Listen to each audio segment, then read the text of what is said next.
Hi friends, ನಮಸ್ತೆ ಎಲ್ಲರಿಗೂ. ನಾನು ರಂಜು. ನಾನಿವತ್ತು ಹುಳಿ ಚಿತ್ರಾನ್ನ ಹೇಗೆ ಮಾಡೋದಂತ ತೋರಿಸ್ಕೊಡ್ತಾ ಇದ್ದೇನೆ. ಬನ್ನಿ ಫ್ರೆಂಡ್ಸ್, ಹೇಗೆ ಮಾಡೋದಂತ ತೋರಿಸ್ಕೊಡ್ತೀನಿ. 3 ಈರುಳ್ಳಿ ಚಿಕ್ಕದಾಗಿ ಕಟ್ ಮಾಡಿ ಇಟ್ಕೊಂಡಿದ್ದೀನಿ. ನೆಕ್ಸ್ಟ್ ಒಂದು 4 ಹಸಿಮೆಣಸಿನ್ಕಾಯಿ ಉದ್ದುದ್ದ ಹೆಚ್ಕೊಂಡಿದ್ದೀನಿ. 1 ಟೊಮೊಟೊ ಹಾಕ್ಕೊಂಡಿದ್ದೀನಿ. ಟೊಮೊಟೊ ಬೇಡ ಅಂದರೆ ಸ್ಕಿಪ್ ಮಾಡ್ಕೋಬೋದು ನೀವು. ಮತ್ತು ನಾವು ಕೊತ್ತಂಬರಿ ತೊಗೊಂಡಿದ್ದೀನಿ.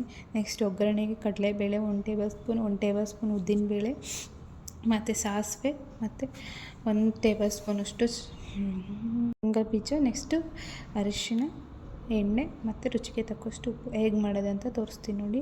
ಬಾಣಲಿ ಇಟ್ಬಿಟ್ಟು ಅದಕ್ಕೆ 4 ಟೇಬಲ್ ಸ್ಪೂನಷ್ಟು ಆಯಿಲು ಮತ್ತು ಸಾಸಿವೆ 1 ಟೇಬಲ್ ಸ್ಪೂನ್ ಸಾಸಿವೆ, ಕಡಲೆಬೇಳೆ 1 ಟೇಬಲ್ ಸ್ಪೂನ್ ಕಡಲೆಬೇಳೆ, ಉದ್ದಿನಬೇಳೆ 1 ಟೇಬಲ್ ಸ್ಪೂನ್, ನೆಕ್ಸ್ಟ್ ಶೇಂಗಾ ಬೀಜ ಒಂದು ಅರ್ಧ ಕಪ್ಪಷ್ಟು ಶೇಂಗಾ ಬೀಜ ಹಾಕ್ತಾಯಿದ್ದೀನಿ.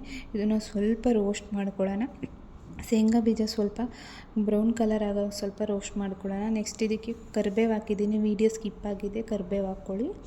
ನೆಕ್ಸ್ಟ್ ಕರಿಬೇವು ಹಾಕಿದ ನಂತರ ಹೆಚ್ಚಿಟ್ಕೊಂಡಿರುವಂತಹ ಮೆಣಸಿನ್ಕಾಯಿನ ಉದ್ದುದ್ದ ಹೆಚ್ಚಿಟ್ಕೊಂಡಿರೋ ಮೆಣಸಿನ್ಕಾಯಿನ ಹಾಕ್ತಾಯಿದ್ದೀನಿ. ಅದು ಸ್ವಲ್ಪ ರೋಸ್ಟ್ ಮಾಡ್ಕೊಳ್ಳೋಣ ಮೆಣಸಿನ್ಕಾಯಿ. ನೆಕ್ಸ್ಟ್ ಇದಕ್ಕೆ 1 ಕಪ್ಪಷ್ಟು ಸಣ್ಣಕ್ಕೆ ಹೆಚ್ಚಿಟ್ಕೊಂಡಿರುವಂತಹ ಈರುಳ್ಳಿ ಕೂಡ ಹಾಕ್ತಾಯಿದ್ದೀನಿ. ಈರುಳ್ಳಿನ ಸ್ವಲ್ಪ ರೋಸ್ಟ್ ಮಾಡ್ಕೊಬೇಕು. ಸ್ವಲ್ಪ ಅಷ್ಟೇ, ಒಂದು 5 ನಿಮಿಷ ರೋಸ್ಟ್ ಮಾಡ್ಕೊಂಡು ನಂತರ ಇದಕ್ಕೆ ಹೆಚ್ಚಿಟ್ಕೊಂಡಿರುವಂತಹ ಟೊಮೊಟೊ ಬೇಡ ಅಂದರೆ ಸ್ಕಿಪ್ ಮಾಡ್ಕೊಳ್ಳಿ. ನಾನಿಲ್ಲಿ 1 ಟೊಮೊಟೊ ಹೆಚ್ಚಿಟ್ಕೊಂಡಿದ್ದೀನಿ ಚಿಕ್ಕದಾಗಿ. ನೀವು ಬೇಡ ಅಂದರೆ ಸ್ಕಿಪ್ ಮಾಡ್ಕೋಬೋದು. ಇದು ಕೂಡ ಹಸಿ ವಾಸನೆ ಹೋಗೋ ಗಂಟ ಸ್ವಲ್ಪ ರೋಸ್ಟ್ ಮಾಡ್ಕೊಳ್ಳೋಣ. ಸ್ವಲ್ಪ ರೋಸ್ಟ್ ಮಾಡಿಕೊಂಡು ನೆಕ್ಸ್ಟ್ ಇದಕ್ಕೆ ರುಚಿಗೆ ತಕ್ಕಷ್ಟು ಉಪ್ಪು ಕೂಡ ಹಾಕೋಣ. ನೀವು ನೋಡ್ಕೊಂಡು ಹಾಕ್ಕೊಳ್ಳಿ. ನನಗೆ 1 ಟೇಬಲ್ ಸ್ಪೂನಷ್ಟು ರುಚಿಗೆ ತಕ್ಕಷ್ಟು ಉಪ್ಪು ಹಾಕಿದ್ದೀನಿ. ನೀವು ರುಚಿ ನೋಡ್ಕೊಂಡು ಹಾಕ್ಕೊಬೋದು.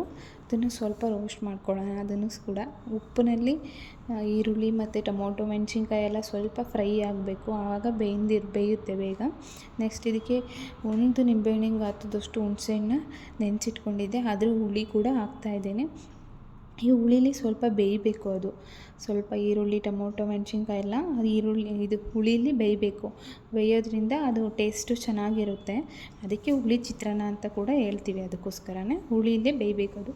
ನೆಕ್ಸ್ಟ್ ಇದಕ್ಕೆ ಬೆಂದ ನಂತರ ಒಂದು 5 ನಿಮಿಷ ಆದ ನಂತರ ಅರಿಶಿನ ಪೌಡರ್ 1/4 ಟೇಬಲ್ ಸ್ಪೂನ್ ಅರಿಶಿನ ಪೌಡರ್ ಹಾಕ್ತಾಯಿದ್ದೇನೆ. ಅದನ್ನು ಕೂಡ ಸ್ವಲ್ಪ ರೋಸ್ಟ್ ಮಾಡ್ಕೊಳ್ಳೋಣ. ಹಸಿ ವಾಸನೆ ಹೋಗೋ ಗಂಟ ಅರಿಶಿನದು. ನೆಕ್ಸ್ಟು ಇದನ್ನು ಸ್ವಲ್ಪ ಚೆನ್ನಾಗಿ ಎಲ್ಲ ನೀರೆಲ್ಲ ಅದು ಬತ್ತಿ ಎಣ್ಣೆ ಸೈಡಲ್ಲಿ ಎಣ್ಣೆ ಬಿಡಬೇಕು. ಅದು ಹುಳಿ ಎಲ್ಲ ಬತ್ತಿದ ಮೇಲೆ ಆ ಥರ ಆದ ನಂತರ ಸ್ವಲ್ಪ ಚೆನ್ನಾಗಿ ರೋಸ್ಟ್ ಆದ ನಂತರ ಇದಕ್ಕೆ ಕೊತ್ತಂಬರಿ ಕೂಡ ಆ್ಯಡ್ ಮಾಡ್ಕೊಳ್ಳೋಣ. ಇವಾಗ ಕೊತ್ತಂಬರಿ ಆ್ಯಡ್ ಮಾಡಿದರೆ ಇದೇ ಲಾಸ್ಟ್ ಮುಗಿಯುತ್ತೆ ಚಿತ್ರಾನ್ನ. ಇಷ್ಟೇ ಮಾಡೋದು, ಈಸಿ ಟು ಹೀಟ್ ಅಂತ. ಬ್ಯಾಚುಲರ್ಸ್ಗಳಿಗೆ ಬೇಗ ಇದು ವರ್ಕರ್ಸ್ಗಳಿಗೆ ಲೇಡೀಸ್ಗೆ ಎಲ್ಲರಿಗೂ ತುಂಬ ಈಸಿ ಫುಡ್ಡು, ಈಸಿಯಾಗಿ ಮಾಡ್ಬೋದು.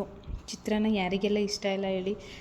ಎಲ್ಲರೂ ಕೂಡ ಅದನ್ನೇ ಇಷ್ಟಪಟ್ಟು ಬೇಗ ಆಗೋದು ಕೂಡ ಅದೇ ಅಲ್ವಾ? ಅದಕ್ಕೋಸ್ಕರ ಅದನ್ನೇ ಮಾಡ್ಕೊತಾರೆ. ಈ ಥರ ಈಸಿಯಾಗಿ ಮಾಡಿ, ತುಂಬ ಈಸಿ ಇರುತ್ತೆ. ವೆರೈಟೀಸ್ ಆಫ್ ಚಿತ್ರಾನ್ನಸ್ ಇರುತ್ತೆ. ಆದರೆ ನಾನು ಇದರಲ್ಲಿ ಹುಳಿ ಚಿತ್ರಾನ್ನ ಅಷ್ಟೇ ಮಾಡಿದ್ದೀನಿ.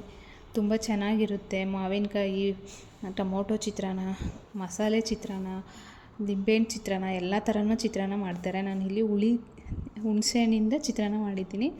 ನೀವು ಈ ಥರ ಮಾಡ್ಕೊಂಡು ತಿನ್ನಿ, ತುಂಬ ಟೇಸ್ಟಿಯಾಗಿರುತ್ತೆ. ಒಂದು ಸಲ ಟ್ರೈ ಮಾಡಿ, ಹೇಗಿರುತ್ತೆ ಅಂತ ಕಮೆಂಟ್ ಹಾಕಿ. ನೆಕ್ಸ್ಟ್ ನಾನಿವಾಗ ರೈಸ್ ಆಲ್ರೆಡಿ ಮಾಡಿಟ್ಕೊಂಡಿರುವಂತಹ ರೈಸ್ ಕೂಡ ಇದರಲ್ಲಿ ಹಾಕ್ಬಿಟ್ಟು ಮಿಕ್ಸ್ ಮಾಡ್ತಾಯಿದ್ದೇನೆ. ನಾನಿಲ್ಲಿ ಇಬ್ಬರಿಗೆ ಆಗೋವಷ್ಟು ಮಿಕ್ಸ್ ಮಾಡ್ತಾಯಿದ್ದೀನಿ ಅಷ್ಟೇ. ನೀವು ಎಷ್ಟು ಬೇಕೋ ಅಷ್ಟು ಜನಕ್ಕೆ ಮಿಕ್ಸ್ ಮಾಡ್ಕೋಬೋದು. ನಾನು ಹುಳಿನ ಎತ್ತಿಟ್ಬಿಟ್ಟು ಇಬ್ಬರಿಗಾಗೋವಷ್ಟು ಮಿಕ್ಸ್ ಮಾಡಿದ್ದೀನಿ. ನೋಡ್ತಾ ಇದ್ದೀರಲ್ಲ ಹೇಗೆ ಕಲರ್ಫುಲ್ಲಾಗಿ ಚಿತ್ರಾನ್ನ ಕಾಣಿಸ್ತಾ ಇದೆ ಅಂತ. ನೀವು ಕೂಡ ಈ ಥರ ಟ್ರೈ ಮಾಡಿ ಒಂದು ಸಲ. ಕಮೆಂಟ್ ಹಾಕಿ ಹೇಗಿದೆ ಅಂತ ಹೇಳ್ಬಿಟ್ಟು. ನನ್ನ ಚಾನಲ್ನ ಫಸ್ಟ್ ಟೈಮ್ ನೋಡ್ತಾ ಇದ್ದರೆ ಪ್ಲೀಸ್ ಒಂದು ಲೈಕ್, ಶೇರ್, ಕಮೆಂಟ್ ಮಾಡಿ.